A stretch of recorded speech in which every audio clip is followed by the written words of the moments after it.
ایک دفعہ ایک پینٹر نے بہت خوبصورت تصویر بنائی۔ وہ اس تصویر میں کوئی خامی نہیں دیکھ سکتا تھا۔ اس نے سوچا کیوں نہ یہ تصویر لوگوں کو دکھائے۔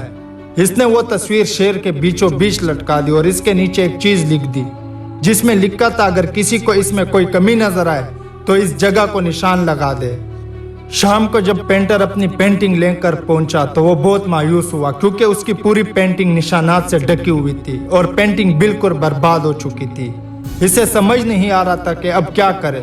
پھر اس کا ایک دوست اس سے ملنے اس کے گھر آیا اور اسے غمگین دیکھ کر اس کی اداسی کی وجہ پوچھی تو اس نے اپنی مایوسی بھری آواز میں اسے سب کچھ بتا دیا۔ ساری بات سن کر اس کا دوست ہنسنے لگا اور کہنے لگا یہ تو بہت چھوٹا مسئلہ ہے۔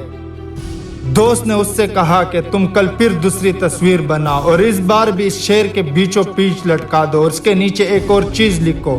پینٹر نے اگلے دن بالکل ایسے ہی کیا، لیکن شام کو جب اس نے اپنی تصویر دیکھی تو وہ حیران رہ گیا کیونکہ اس تصویر میں کسی نے کچھ نہیں کیا۔ اس کی وجہ یہ ہے کہ اس کے دوست نے اس بار تصویر کے نیچے یہ لکھوایا کہ جس کسی کو بھی کوئی کمی دکھائی دے تو وہ اسے صحیح کر دے۔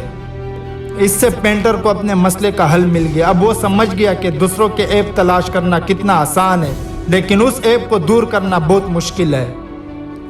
دوستو، اس موٹیویشنل کہانی کے ساتھ میں آپ کو سمجھانا چاہتا ہوں اگر آپ کسی اور میں یا اپنے اندر کوئی کمی دیکھیں تو اسے دور کرنے کی کوشش کریں۔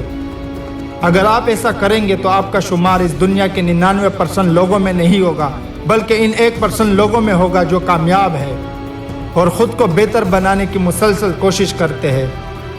یہ وہ کام ہے جسے 99% لوگ جانتے ہوئے بھی نہیں کر پاتے۔ میں مانتا ہوں کہ حقیقی زندگی میں ایسے کرنا مشکل ہے لیکن ناممکن بھی نہیں۔ ضرورت صرف مسلسل محنت اور صبر کی ہے۔